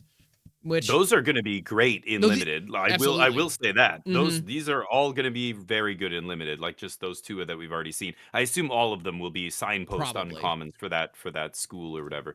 So and that's why limited just is, to me, just more enjoyable these days. I get to play with all these cards that will never see the light of day in constructed. So it's fun to get to actually play with cards from a new set that are more than just the 2 or 3 that may make it past the bar. But that's cool. Yeah, I'm looking forward to checking out more Silver or Strixhaven spoilers. But there's a couple other the sets that are coming. I mean, we don't know much about the other ones. I know, thank God, that Marvel is not going to be what is it, through the Omen Paths. We're going to have the actual Marvel cards on. Are we or not? Are we? Has that I don't know. Oh, I was of the impression that was going to be Omen Pathed, but I could be wrong. It is going to be Omen Path? Okay. I was of the impression any Marvel property was going to... That's what I thought. Yeah. I heard somebody said something. I looked online and I was like, wait, what? Did I get that wrong? I thought it was, And then I was like, no, I think it's not going to be Omen Path, but no, there's no way, right? It has to be. Yeah, because I believe it's... I think maybe people saw, Teenage Mutant Ninja Turtles get put on Arena and thought, oh, maybe we're safe. It's like, it's just the Marvel IP. That's that's the issue. Yeah, so that's not going to be great. That'll be a bizarre experience. I don't know what the cards are... Like, I don't know where most of them were from for the Spider-Man Omen Paths. Did they say? Like, they didn't really talk about, a lot of them were from Innistrad, or they looked like they were from Innistrad because they were spider-like, but we don't really know. They didn't give any direction, or if through the flavor text were people able to figure out where, things were from, or... My understanding is there's a lot that they weren't committed to just one. So there were multiple planes from all over the place. And a lot of them were... a lot of them, like, they have a certain vibe, but there was apparently a number of unknown planes. Like, if you go to the wiki for a lot of these characters, it's just like, we're not sure. And the one that I find fascinating is, Vigo. I keep bringing him up. This is the one through the Omen Path card. This was Eddie Brock in paper. It's the enforcer of Iggs Crossing. His hometown has a name. But we don't even know where Iggs Crossing is. Like, that's not... I assumed Innistrad when I first saw it, but that's not a thing. And he's clearly, like, shaking down some kind of wolf man, whether that's an actual werewolf or some other species. I have no idea. And the symbiote... The symbiotes all have an aesthetic that's clearly consistent across symbiote cards, but we're not sure what plane that's from and how they operate. Like, we've literally never seen them before. And so do you think Marvel... or the next Into the Omen Path set, aka Marvel, will follow, like, will we learn more about these things, or because the mechanics are so different and everything, and they're not going to have symbiotes and whatever else was in Spider-Man, right? Probably not. Spiders all over the place. So I imagine it's just going to be another random assortment of stuff. I wonder. I don't know. It's going to be I'm very guessing. bizarre. I'm guessing it's going to be a random assortment of stuff, because I was also pretty sure, looking at some of that art, a lot of it just looks like slush art. Like, it genuinely just looks like there was a bunch of art they had lying around, and they just sort of renamed the card to make it work and just pushed it out. It's kind of the impression that I got, which is fine. They need to find a way. I mean, the whole situation is not fine. There isn't an element of through the Omen Paths that's actually okay. But so they might as well use slush art, frankly. That's whatever. Yeah. I'm guessing they're going to do the same thing. I'm guessing they're going to use a bunch of slush art from cards that got cut, or that art that they commissioned that they didn't find a home for the final, releases or whatever. And we're just going to see a goofy hodgepodge. And hopefully there are thematic through lines. Hopefully there are consistencies that hold up. Like, this through the Omen Paths, the first go around was, I think, better than it had any right to be. Like, I feel like they did a good job in selecting what art was used, so that there wasn't anything that felt weird that we had a Magic set that had so many spiders in it randomly. Like, spiders have never been a thing in the multiverse, aside from a few like on Innistrad there were some spider, Arachnogenesis and all that jazz. Like, sure, there have been spiders, but, like, I don't know, they haven't been this prevalent. but even that's Yeah. whatever. Like, Okay. Well, I don't know, I but we'll wonder. see. I don't know, like, because I'm I'll thinking be shocked. heroes and all this stuff. Like, where are they gonna pull cards? There's gonna be a ton of legendaries. So is it? So yeah. Yeah. Like, I don't know. It's gonna be a ton of characters that we've never seen before. Like, I don't think they're gonna take a Marvel character and turn them into an existing Magic character into the Omen Path set, right? It'll have to be like, or what? No, you think they might? No, I think yeah, I think they'll be all new characters. Yeah, I they'll do make them. think So that's a lot of new legends, and they another need backstory. Legends can't just be like, "Hey, this is the crossing guard from blah blah blah well, from like, Acacia or whatever." do you You know know? do you know who Oris Last of the Web Lords is? Nope. What's this dude's deal? No idea. No clue what's Who are the going Web on there. Lords? Where are they? He looks very dignified riding on that spider. Yeah, it's a cool card. It's cool. Well, it's Web cool like Lords. aesthetic. I'm sure this guy's story could be very interesting. But at this Oh, point, having yeah. 200 new legends in it, like, okay, that's a little hyperbole, but having like 70 new legends in a set, that sounds like it should be a ridiculous estimate, but like, No, that's it's just par become for the par for the course. course nowadays. Yeah. Yeah, yeah. So But they're just I'm just wondering if they're gonna have backstories for all these made up nonsense like legends. I don't know. I Like, doubt I it. guess not. Probably Yeah, not. Yeah. I'd be shocked. I Okay. hope so. I hope at least the artists have some idea. Like whether or not like even if they don't have the details, but I hope like the art direction has a vague idea. This is like, okay, we want there Yeah. to be a civilization where humans and spiders were once a great, the great Yeah. ruling class or whatever. And here's one aristocrat, maybe kind of a Daenerys Targaryen situation or whatever, where he's like the last one and still kind of The holding onto reason a remnant of his past or you've whatever. never heard of them. That's But why. That he's the last. exactly, You. That's why you don't. That makes sense. Yep. yeah, That's why and we've never heard of him. but He's so the this last this character looking dignified and moving through these like structures that look vaguely spider-like, I see those and they look kind of like altars or like mausoleums, like maybe like monuments to a past. And so this one. artwork is doing a ton of heavy lifting on who this dude is and what this world is. But that's all we get, you know? And at the end of the day, if the name and the art direction or whatever slush art they manage to like work into it, if they take the time to align their different resources correctly, you could end up with a card that kind of aesthetically works and doesn't mess things up too badly. And I feel like that's what they have for stuff like Maybe. this. Like through the Omen Paths, honestly, they did a far better job on that than I expected. It was a garbage situation and they made the most of it. And I definitely appreciate that. And I hope they do the same with Omen Paths too. We'll see. Because I Do we trust that they know? will. I It's trust not. that's what Is it'll it be. a small set?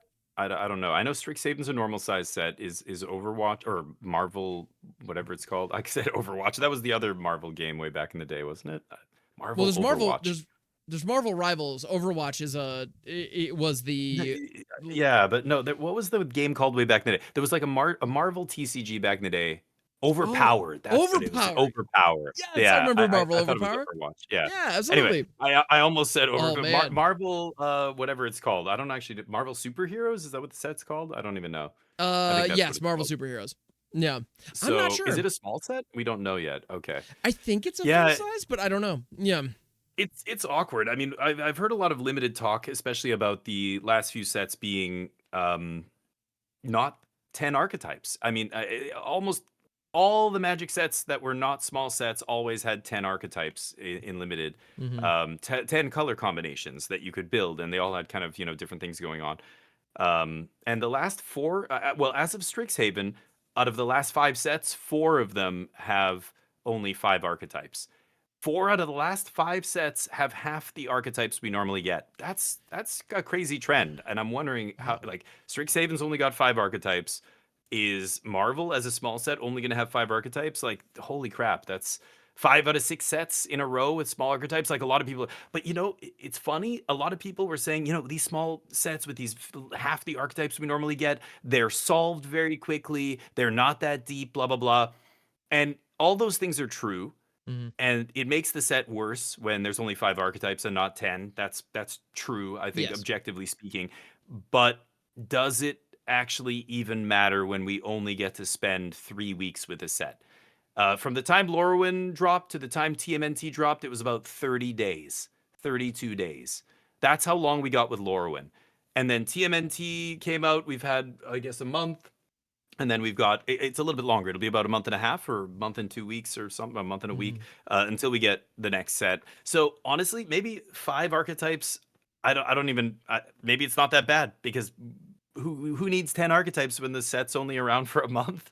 Like Right. that's kind of where we're at. Like Teenage Mutant Ninja Turtles, people are like, "Oh, this isn't that bad. This isn't that bad." And I was like, "Yes, it's actually not bad for a small set, but it definitely won't be interesting in 2 months." Like if this was a No. normal set in a normal year, like, 8 years ago or whatever, when we were only getting 4 sets a year, and this was the draft set for 3 months or 4 months or whatever, Mhm. it would be, people would be crapping all over it. But the Oh fact yeah. that today we only get it for a month, yeah, it's fine. It's not that bad. It's like, oh, I feel like we're being conditioned to accept less and less and just be happy with it at some Yeah. point. Well, it's Don't worry that it's undercooked set. It's only here for 3 weeks. It's like, oh I feel man. bad for limited Okay. creators because I have a sneaking suspicion that the appetite for that content isn't what it used to be because a lot of I know Oh. I know I personally enjoyed I enjoy playing limited and I have enjoyed Mhm. playing limited quite a bit in the past. But I don't know, I'm not drafting as much as I used to, but that's just its Mhm. own thing. But I wonder, like, do people feel the need to really unpack and really understand a format anymore? I mean, your average paper player Mm. is probably, an average paper player who's like, working a job and has another, has other hobbies and things. How often are they actually getting to the store and actually drafting these sets? Once, maybe twice before the new set drops. Yeah. You know, Right. people playing on Arena or MTGO, yeah, they can grind a lot more games, and so okay, sure, that was the core audience always, but Mhm. yeah, I mean, how much of an Well, incentive do you really have unless, you're preparing for a tournament where that draft format yeah. is part of the deal? Yeah. Well, and back in the day, I mean, it was cool to see sets evolve because once the kind of baseline archetypes shook out and people realized, Mhm. okay, green white, aggro is really good, and then the reanimator deck's good, or this that Mhm. Burning Vengeance in original Innistrad. Innistrad was a good example of this. When original Innistrad came out, people very quickly identified the obvious best decks. Okay, there's blue black graveyard stuff, there's green white tokens with, travel prep and all that stuff. But as the format continued to evolve and people in the drafts started to take those archetypes very aggressively, other people were forced to pivot and Mhm. new archetypes were born. Like right up until the end of that format, like 3 months, 2.5 months Mhm. drafting that format, right at the end, people were still finding crazy combo decks. And, of course, the spider spawning deck is the most famous example of this. But Right. that deck, basically didn't exist the first month or whatever of the format. Nobody even knew it until the other archetypes started getting drafted. So limited has this like And evolution, this cycle where, yeah, the archetypes are discovered, then people overdraft them, and then people are forced to go the next level deeper and the next level. There's just not time for that anymore, right? and it's so funny that you bring that up because like it's funny because I have a lot of podcasts in my rotation and limited resources is one that has kind of come and gone from my Hmm. rotation for a long time. They do great work Hmm. over there and I've thoroughly enjoyed their various discussions and analysis. But in the past, it was fun even if I wasn't drafting. Listening to the week in and week out updates about what is going on in the draft environment was really cool to hear. Like that was Yeah. interesting. And and I've done the same thing with modern. I've consumed a ton of modern content even at times when I wasn't playing modern just because I was curious, you know? Yeah. But Yeah. now Me too. if you want to listen to, podcasts talk about the draft environment, it's like, here's our first look, here's our set review, here are our thoughts. Now we're moving on to the next, and here's the first look on the next Yeah, set. here's the recap. And it's just Yeah, like, like with it, the like, the the number of episodes from the very first one predicting what archetypes were going to be good to the very mhm. last one where they're recapping it is It's like 3 episodes. It's right, like that's that's it, 3 weeks. nuts. It's 3 weeks. Yeah, yeah, it's Yeah, crazy. that's So insane. I There's no wonder. way they're discovering everything in that time. No way. Yeah, it's, Yeah, and I wonder what, like, yeah, you're right. As a limited content creator, how do you tackle this? Like, how much can I really convey? What can I really teach my listeners? Because they are like, assuming you're a limited content creator who's out there trying to educate people and level up people, and this is what a lot of these podcasts purport to do is they want to level up players and make you a better drafter. right. Well, how can we do that if we don't even really get to go deep ourselves? Like it's so weird. It's such a weird environment right now, not just for constructed but even limited. Like Mhm. it's wild that we had 3 weeks between or 30 days between Lorwyn and TMNT. It's So I don't know. I feel like Lorwyn, people didn't love it, but I feel like a part of it might also have been it was not around that long. Like people, I don't know. Maybe there's so many people drafting it with 17 lands and all the data aggregation sites. Maybe we do get the full picture right away, and that's it. Like it's so hard to know, right? But Right. it's fascinating Yeah, it's what's interesting. happening. But And I think anyway, we'll that's see how. we were talking Yeah. about talking about it in constructed, we're talking about it in commander, we're talking about it in limited. At the end of the day, this release cadence, yeah, it Yeah. has Affecting changed the way everything. that we interact with the game, changed the way the game is played, and Well, yeah, I it's think not that just a competitive problem. That's no, the whole discussion we had today. We touched on Commander, we touched on Standard, we touched on Limited. All three of those very divergent formats, they're not like each other at all. with All of them are completely being different negatively audiences. impacted. Yeah. All of them are being negatively impacted by the vast amount of cards being printed every year. And the cadence, like you mentioned, how quickly sets are coming out is doing a number on limited. I know a lot of people just straight up skipped. They're starting to skip guys who went every single week that I knew to every single set they would go to pre-release. They're skipping. They skip TMNT. They're Mm-hmm. probably going to skip Marvel or Strixhaven or whatever. Yeah, it's wild. So I don't know where this goes. I don't even think Wizards knows. That's what really scares me. Mm-hmm. Like I feel like if I trusted them to curate the game properly and I knew that they had the game's best interest at heart, I wouldn't. I would maybe console myself by saying, they probably know what they're doing. There's got to be some end game here that we don't like. Maybe we don't not aren't aware Mm-hmm. of. We don't know what deals are happening behind closed doors and whatever. But the reality is, I don't have a lot of faith in their. I just don't believe they are doing what they're doing for the love or for what's best for the game. They're doing it for the shareholders of Hasbro, Yep. and that's the whole kind of problem here. Yeah, it's So, it's one of those where yeah, that is like the coldest take because it's just the truth, yeah, and, yeah. and it's been that way, and we've seen it unfolding for the last couple of years. Yeah, But it'll be interesting to see where it goes. So, hopefully, standard. I mean, right now the lens is going to move off of standard. Hopefully, standard gets a little bit more interesting for some people because, again, when yeah, the competitive scene is focused on modern, standard gets to kind of people have fun. You go on the ladder. There's not big tournaments every week where everybody's copying and pasting the latest updates to the lessons deck or whatever the deck elementals. So you're going to get a lot more creative decks coming out of the woodwork and people experimenting with stuff, especially when the new set drops. hmm But then as soon as the next regional championship happens or pro tour or whatever, you're going to see a very small metagame, I think, coalesce and probably, yeah. yeah, But hey, at least there's nothing that looks to me like it should be banned. I know we just had a ban yeah, announcement, and there were some people in my channel going, "Hey, do you think they should ban Badger Mold? Do you think they should ban?"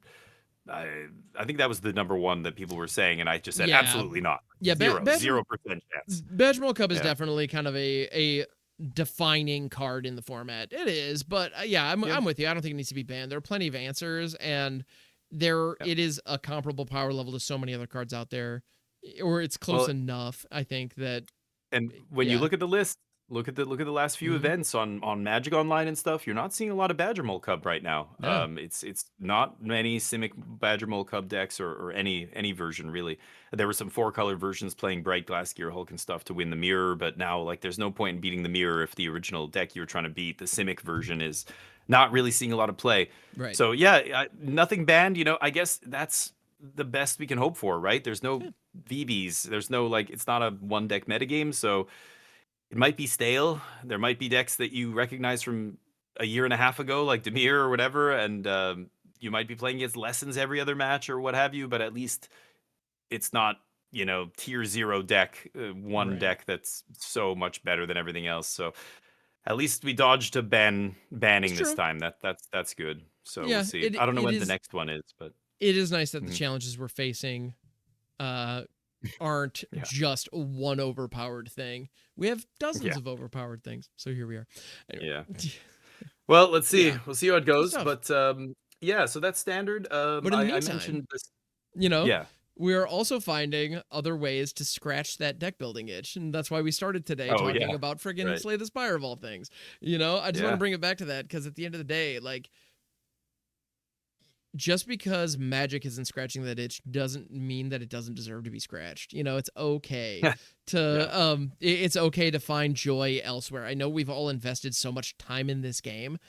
Mhm. But it's okay to Well, yeah, to change the way we engage yeah. with it.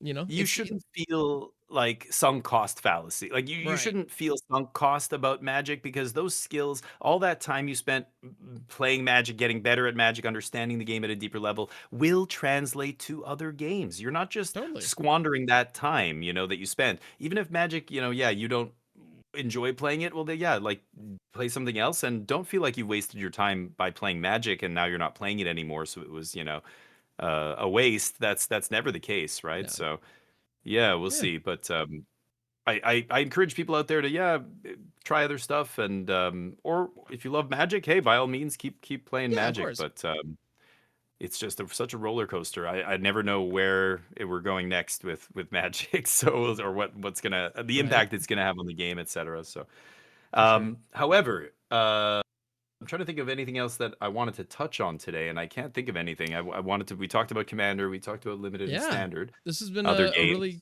really great conversation, and it felt like I felt like we really were able to look into some very real talking points rather than just kind of vent. I don't know. I don't feel like we were just venting. I Yeah, feel like we yeah, were really unpacking it. So I appreciate that. I thought this was a yeah. great discussion. Yeah. There's always a little vent. A It's little bit. almost A little bit. impossible to talk about this stuff without saying like, here's the doom and gloom part. But Yeah. yeah, it'll be interesting. I don't know. I wonder if more and more people are going to start making their own commanders, that kind of format, another command, a different version of commander, Oh, the way we see absolutely. pre-modern right now getting Hmm. popular, where people are like, you know what, modern is this too much and the horizon stuff, and screw all that, let's make our own version of what we think this format should be. I know there's another one like that for standard. I saw some post on Reddit, somebody was trying to get this weird like standard without all the universes beyond or something like Oh, that. okay. They have some weird like standard pseudo standard thing that they're trying to do. um I wonder if that's going to happen to Commander at some point. If Commander gets so redundant and everything else, like we said, at some point, a small group of players is going to branch off and go, here, let's make Commander the way it used to be, which is like all That these it restrictions. And, there is a format out there that's quite popular called pre-EDH or pre-DH, which is oh, I've heard literally of that. it's Yeah. Commander, but you have to play only with cards that existed before they started designing for Commander, which was Okay. like Yeah. Yeah. 2012 or something crazy like that. So like, if you want to run a 3-color Yeah. legend, it's like one of the Planar Chaos Dragons. That's it. Like it's Mm. wild. It's the limitations, and it feels like I built a pre-DH deck not too long ago for an episode of Generic Commander, which is available on YouTube. It's a show I'm part of. Plug. But we did a pre-EDH episode, and I built a deck for that, and it was shocking. Like Cool. the commander, I literally didn't have a copy of that. There's there's one specific. There was only one Sultai commander, like, and I built it in paper, and I didn't have that one. Literally the only Sultai commander whose name is escaping me right now. It's one of So the you're Planar Chaos saying Dragons. before 2012, there's no legendaries in the Sultai colors? Like they'd never printed There, a legendary creature? no, there was literally one. Let me see if I Oh can find it right wow, now. crazy. Yeah, it's Not one of counting like 5-color and whatever. Well, Yeah. exactly. And so literally Hmm. I built a Sultai deck, and I found a 5-color legend in Corona False God that I just had in Mm. my collection. And I literally started the episode with, here's my commander, but don't worry about it. Whoop, and literally threw it over my shoulder and never picked it up off the floor the entire game. Because like I didn't even have the means to cast it. I literally built a Sultai deck and just found a 5-color commander to put in the command zone to open up the colors. Like that was literally what I Nice. did. Because that's what you had to do 'Cause back you had, then. yeah, You know? yeah. Um yeah. Interesting. And like if you wanted to build a 4-color, like you had to EDH. do stuff like that. It was yeah. So Um I wonder then maybe if those things already exist, then yeah, if that kind of yeah. thing gets more popular because yeah, as people are more and more disillusioned with, everybody's deck kind of being super consistent and redundant and whatever. Hmm. So it'll be interesting. Yeah, who knows? I don't know Yeah. what people are gonna do. Oh, Vorosh the Hunter. That's the card. Oh, what? Vorosh the What is this Hunter is the from? only Sultai. It was that's one of the commander sets that I pulled up. It's Right, original from right. Planar Chaos. Yeah. Planar chaos. Okay, Hmm. cool. This is literally the Yeah, only that's pre-DH legal Sultai commander. Yeah. and that was what made it cool because you had Right. to, and then you would play against somebody. People go, "Whoa, what the hell is that Wait, for?" oh, you got Oh 3 man, colors going on. Yeah. It's yeah, a yeah. 6/6 flyer for 6. And whenever it deals combat damage to a player, you may pay 2 into green. And if you do, you put 6 1/1 counters on it. Put even more eggs in that basket. Right, Yeah, exactly. You have to devote funny. more mana, and like it's wild. I love it. Hmm. So fun Yeah, times. we'll see. Yeah. But hopefully people are enjoying it out there. I know Powered Cube is coming back. You don't really draft I don't the draft cube when it often. comes? I love cube though. I don't. I need to honestly. I need to just draft more cube because every time I draft Okay, cube, I cube's have a great. good time.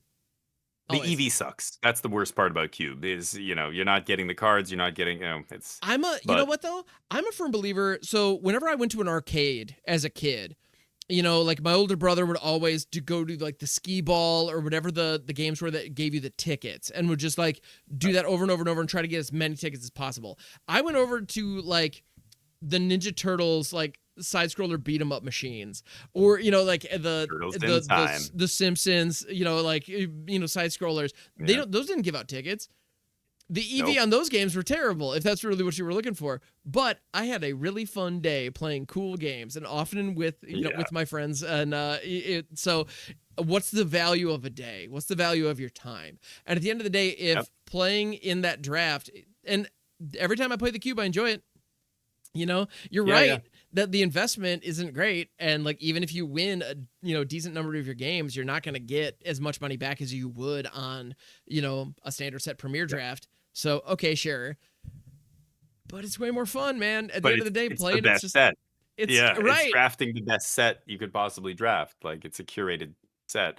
I mean, Yeah. I would even like the powered cube is not the greatest cube, but No. it's even a bad cube is better than the best set because cubes people who design cubes aren't beholden to like, oh, we got to make sure we put a bunch of these and these, and like there's a story Right. here that we've got, and there's like a commander players we got to take care of, and like designing a regular Magic set, they're being pulled in so many different directions. Cube is great; it's just pure like whatever's best for the cube. But Mm-hmm. I feel like they had I think you mentioned limited resources. They had one of Yeah. the designers on their podcast last week, and the guy who is responsible for the arena cube, the powered cube.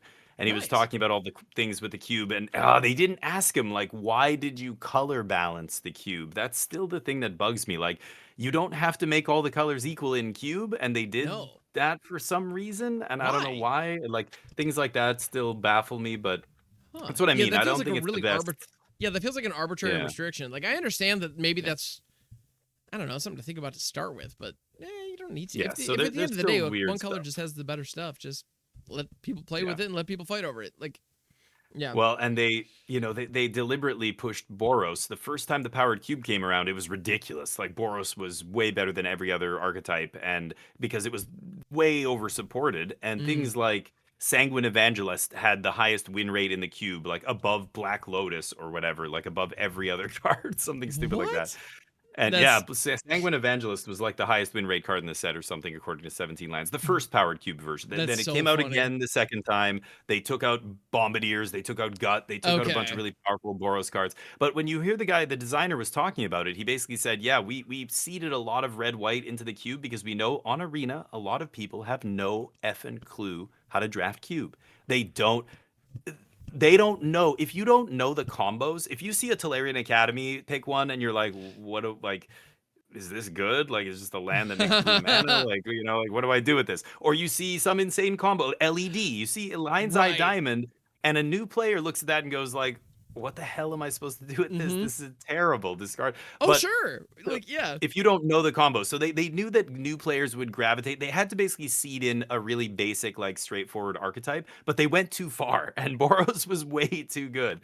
So they backed it off. So anyway, they're still figuring it out, but Cube is a blast. I recommend people give it a shot. It is the best set that you'll ever draft, no matter what cube you play, probably. I mean, as long as it's decent, Mm-hmm. the person who made it knows what they're doing. Right. But yeah, so I'll be getting into that, and I guess you might Sick. you I might might. be as well. I might tinker. Yeah, that Nice. sounds like a good time. Yeah. We'll definitely be playing some Slay the Spire on Heck yeah. Wednesday. That'll be fun. I'm gonna be playing more Um, and more of that in the coming weeks because it's definitely got mm, its hooks in me and I'm having a blast with it. So hopefully that will also help recharge my batteries so that the time I spend with Magic is more fun as a direct result. yeah, That's my hope. yeah, We'll see. yeah, might. Yeah.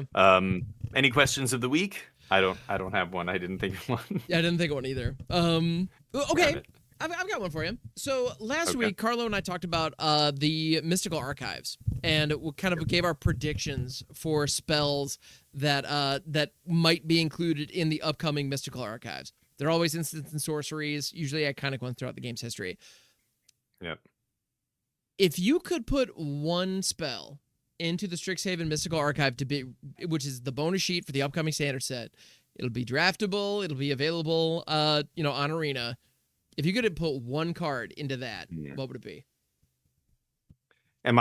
Is this for like the health of the format, or is it just for my personal, like my selfish If you choice? wanted, Because I want to play I it. want your selfish choice, frankly. Cruel Ultimatum. Cruel Ultimatum Ooh. is my selfish choice. But and I think it would be bad though to put a card like that. Yeah, I think it was in one of the sets. It was a special guest card at one point. I don't know what set it was, but Cruel Ultimatum is awesome. Oh yeah. When I first got back into Magic, it was the first deck I built was Cruel Control, and I loved it, and it's very hard to cast, and so it's got that, I have to work for it. I like that. Get to that mana cost, get paid off. Oh, I did it. I did the thing. I crossed the finish line. It feels great. But if you put this into into limited, I think if the set is a slowish set, this is too good. This is not, because this invalidates so much of what happened in the game before it, like as soon as you play it. So Pretty much. I wouldn't put this card in a secret guest spot if I cared about the actual set being balanced. Like I just think don't put any special guest cards if you care about that. But yes. if you care about the balance and care about having it be a good set, you guys talked about this last time. I fully agree. I've said this many times on my stream as well. That's well documented. Yeah. As I think that's official MagicJank opinion at this point. Yeah, anyway. Yeah, just for sure. Don't do it. But if you're gonna do it, if we don't have a choice, I mean, you could put big splashy stuff like this. Otherwise, I would say if you want to put something in that actually is gonna play well with the format and not stick out like a sore thumb as, oh my god, I just can never beat this card, put like Lightning Bolt, put even Plowshares is probably too good, but at least it's just a removal spell. Like put some random like removal spell or something, or don't put or counter spell or something. Yeah, like right. I think Counterspell was in the original Strixhaven special guest slot, I believe, because I remember, running into it. But nothing more than that. Like, don't put Mana Drain. Don't put, they've done that before, and it was like, oh my god, that's too much. It's so funny that you mentioned Mana Drain and Cruel Ultimatum were both in the breaking news bonus sheet, and Carlo brought up the fact that if you look at the breaking news bonus sheet from Thunder Junction, the spells in that set read like they could have been. Well, they were incredibly powerful, iconic spells throughout Magic's history. It read like it could have been a list of a second Mystical Archives. And so that was kind of his theory, is that they might have actually selected those cards based on, Reanimate, Surgical Extraction, some absolute classics that would have fit in the Mystical Archive. I know it was a whole thing. So I find it funny that Cruel Ultimatum was in that, because you say it shouldn't be in the, you're not wrong. It shouldn't. Yeah, but if I'm being selfish, I love playing with big goofy stuff like that. So, I'm playing with Jeskai Revelation in Standard right now in the blue-white control deck. It's the only red card I'm playing, and it's it's so sweet to cast a big, huge, powerful spell that does all these things. And you're on 5 life, you just resolve Jeskai Revelation, everything's fine. You can't lose now. It's great. I can appreciate but that. Don't put it in limited. I love casting those things, but I will still advocate for not ever putting those things into a limited set. Right. Whereas I think the companions, when I said that's the cycle I would love to see, the companions are different. That is something that isn't. They are powerful, but they are very easy to F up. Like I've taken Yorion, I've taken Lure, I've taken some of these companions and tried to do the thing and not gotten there and been like, oh my god, it's disaster. Like what was I thinking? Oh, but it's so fun. I like that. That's better than putting Mana Drain or something in your. And a card that you mentioned Yorion, which is banned in Modern. Gigantha is another absolute classic. Where this card is great. Like this thing is banned in Pioneer because it was just a free extra card in your sideboard the whole game for so many decks, because its restriction is no card in your starting deck can have more than one of the same mana symbol in its cost. Which for a ton of decks, especially like the Rakdos Sacrifice deck of it, back in the day, that deck didn't have any anyway, so whatever. Yeah. But if the format is such that there are a lot of double pip cards that are very good, choosing to take this card early is a very real risk, because do you, if a double splash shows up, do you give up on Gigantha's companion ability and have it off to the side as an extra card, or do you just put it in your main deck, or do you abandon it entirely in order for this other card? That's an interesting decision point that you're faced with that companions give. Yeah. In constructed, companions are garbage. I hate them so much. In limited, they're great. Yeah. Yeah, so Yeah. I agree. Yeah, they really are fun. Yeah, That would be a good thing to put in, but yeah, I don't totally. know. We'll see. They probably won't, but Yeah, um anyway, we'll see how it goes, but good question. Good yeah. question. Yeah, and one that I don't think came up last week that I would love to see, that is my selfish pick, that Oh, yeah, yeah. shouldn't, that's a card that's not on Arena right now. I have two, actually, now that I think about it. So there's the first one is Living Death. I adore Living Death. It's busted as all hell. It's Living Death's ridiculous. awesome. It is, if you look, it's so funny though, because nowadays you look at this and newer players might just look at it and go, oh, it's just the Kaveru Bringer combo on one card, but I have to pay 5. I don't know if I like that. Back then, this is all we had, okay, guys? Like, it was a big deal. This would be an insane card to put in a special guest spot. Like, Oh this my is still goodness. very, very powerful. Sweep like, dead things become live things become dead things. If you have a sacrifice outlet down, or you have a way to hit on your opponent's graveyard, this card is nuts. Yeah. Or even just like the natural, like if I have this in my opening hand or in the first couple turns, immediately I sculpt the game around this, and 100%. I just don't overextend, or let my opponent, like, it's still just a sweeper. Even if I'm not putting 10 things out of my graveyard, like, it's still super powerful. Yeah, you're chump blocking things like freely. that You're taking goofy trades. Like, yeah, exactly. Yeah, 100%. Yeah. Which is, your opponent might, They might see it realize, coming. wait, something weird's going on. But this is the whole problem with special guests. You can't really play around them because they are so infrequent that, like, when I'm in the match, I'm not going, well, what are all the special guest cards my opponent could have here? Right. Nobody's doing that ever. So that's why when they play, like, if your opponent does play a special guest card, it's such a feel bad. It's just like, oh, what? Like, Right. of course I'm not playing around whatever. Like, my opponent time walked me. They cast Nexus of Fate at the pre-release for EOE, and I was just like, wow, okay. Cool. Like, why did I bother showing up today? I thought the game was going in this. Yeah, like, I'm thinking if they had one card left, I'm like, what could it possibly be? They ripped their 7th land. That was not what I was expecting. Right. Anyway, so special guest, I hope they rein it in a little bit. I love the real life pack special guests though. Like, I love adding value to packs. That is good. Why can't we just have a rule that you can have these fancy cards in the packs, but they are not legal in your draft deck? Then you get your value. You can rare draft that foil, whatever, or whatever thing you want, and then I don't have to see it in play in limited. Like, why can't we just do that? I don't know. Solve all the problems. I think there's a concern about complexity, that, like, people showing up, and I don't know. It's the feel bads. Because they want to play it, right? But it's right. Like, I don't know. It's tough. Collectability, I think at the end of the day, there's a tension between collectability and playability, and there just always has been, and there always will be. And right now, Wizards is prioritizing collectability so much higher than playability that we're really feeling it, and that stinks. Yep. Yeah, printing cards for the whales and not the players is in the direction for a while now. It's sad, but we'll see. To that end, they need to print Exhume in the special guest slot. Just saying. Yep. Exhume. Yeah, could be interesting. That's my second. That one, I just absolutely I don't think that would be that wouldn't be super busted in limited, but could definitely be powerful. I would want to play it in Timeless. That's for sure. Yep. Let's get weird. Oh, in Timeless. Yeah, in other formats for sure. Yeah. Yeah. So we'll see where it goes, but yeah, I encourage people to come check out the non-Magic streams when you have a minute, and maybe watch us play some Slay the Spire. You might even end up buying it yourself. I know, right? But, I've gotten at least one person in my chat being like, you know what, dang it, I'm gonna buy this because because there's a certain, if you're a casual Magic player and you just love Magic, but you don't necessarily care too much about the competitive scene, you really just want to experience the game. Slay the Spire is hitting a lot of the same notes, and you might, there are a lot of other card games out there, and I think a lot of other card games try to copy Magic or try to, like, create a gameplay experience that is so Magic-like that you find yourself just thinking, why aren't I just playing Magic? Whereas Slay the Spire has its own unique systems that are so unique that what is a good card in that game is not necessarily, a good card in a different game. Like, drawing a million cards in that game kind of doesn't do anything because you draw a fresh hand every single turn, so, like, right, like ancestral recall style effects wouldn't be, could be good in certain builds, but might not be at all in others. Yeah. Yeah, yeah.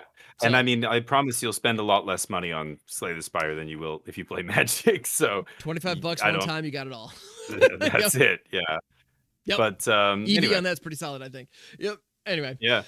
So what's so coming up? Anything big coming um in April for you, so or? in April, I don't have anything super crazy on the docket right now. I know I am going to be at MagicCon Vegas in May, so that's going to be super duper fun. Very Oh, much looking forward to that. jealous. Yeah. Mhm. So more to come on that.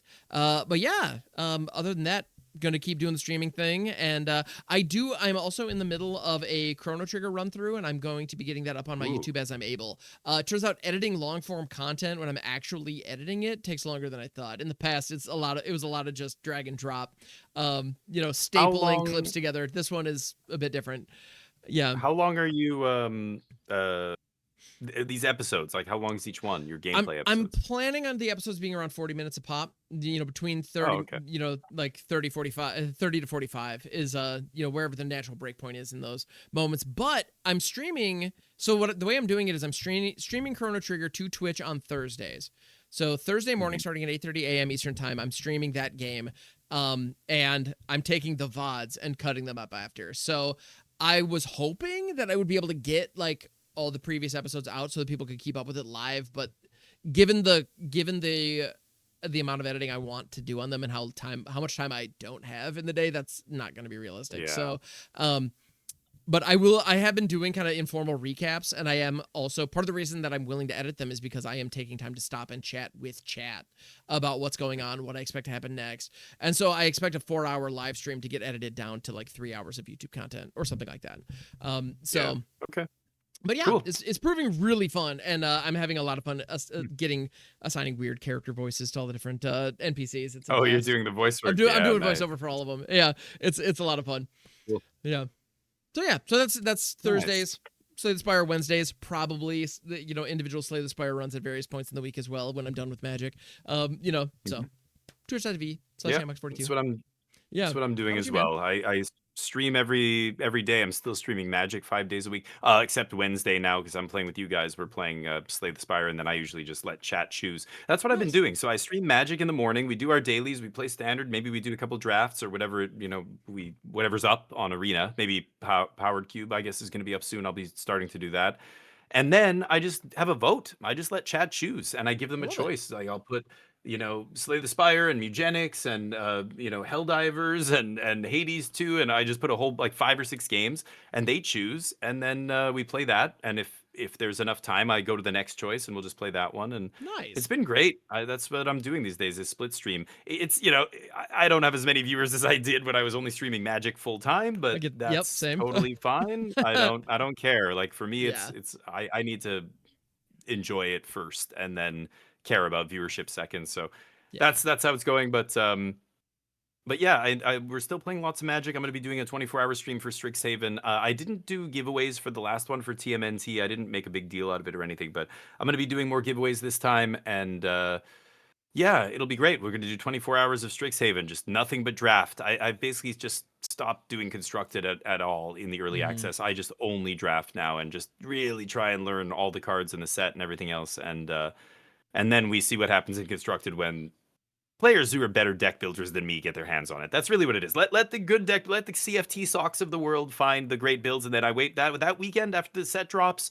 Look at the challenges. They're putting this in that deck now. Oh, let me try that. And then Yeah. that's when we play some constructed. So Rock on. that's coming up. Actually, this Tuesday. It's Sunday as of this recording, but I Hmm. think if you're listening to this, it'll probably be Monday. But starting this Tuesday, Yunjung, my wife, is flying to Croatia for a big seminar Oh, thing. okay. Rock So on. they're leaving me alone. The adults are leaving me to my own devices for Uh-oh. like 5 days. So there's going to be lots of streams, big, long streams Let's every day. go. So that'll Oh. be fun. You can join me for that. But other than that, yeah, we'll be stopping in. Hopefully, we get to do another episode with a bunch of us, and we can talk about more spoilers. Absolutely. Those are going to be coming soon because Yep. spoiler season never ends. It's true. And yeah, we'll have a bunch more interesting cards. We'll see if Strixhaven turns out to be another Lorwyn, another big boom boom set, or maybe more like another TMNT, which yeah, I don't think there's a lot of huge powerful cards. We'll see. We don't know yet, We'll right? see. So hopefully Strixhaven. I don't know which one I'm rooting for actually. I kind of want Right? there to be not that many crazy powerful cards, but Yeah, I time kind will of feel tell. the same, but it's tough because I also want this. I want the in-universes set, To be these sets to good. be successful. Yeah. So yeah, Yeah. yep, is what it Cool. is. Awesome. Well, Damien, thank you so much for this conversation today. This was a lot of fun, and listeners, thank you My so much for pleasure. hanging out with us and making it to the end. Appreciate it. We were kind of all over the place, but I'm glad we went to all those places. But that's also pretty standard for us these days. So yeah, And tell us what you think. The comments are there. I absolutely. read them all. I the episodes that I'm on anyway, so I can reply to people like, "Who that guy's an idiot. He doesn't know what he's." But seriously, I don't care. You can tell me my opinions are terrible. Hmm. I will happily discuss that in the comments. Yeah, please I do. will get down in the We mud would and roll definitely around. appreciate Don't it. worry. So please Heck leave us yeah, some feedback and absolutely, send an email, comments on the YouTube channel, or pop into one of absolutely. our channels and tell us what you think. It would mean the world. Yep, really appreciate that. All right. So until the next one, everybody. Later. Bye bye.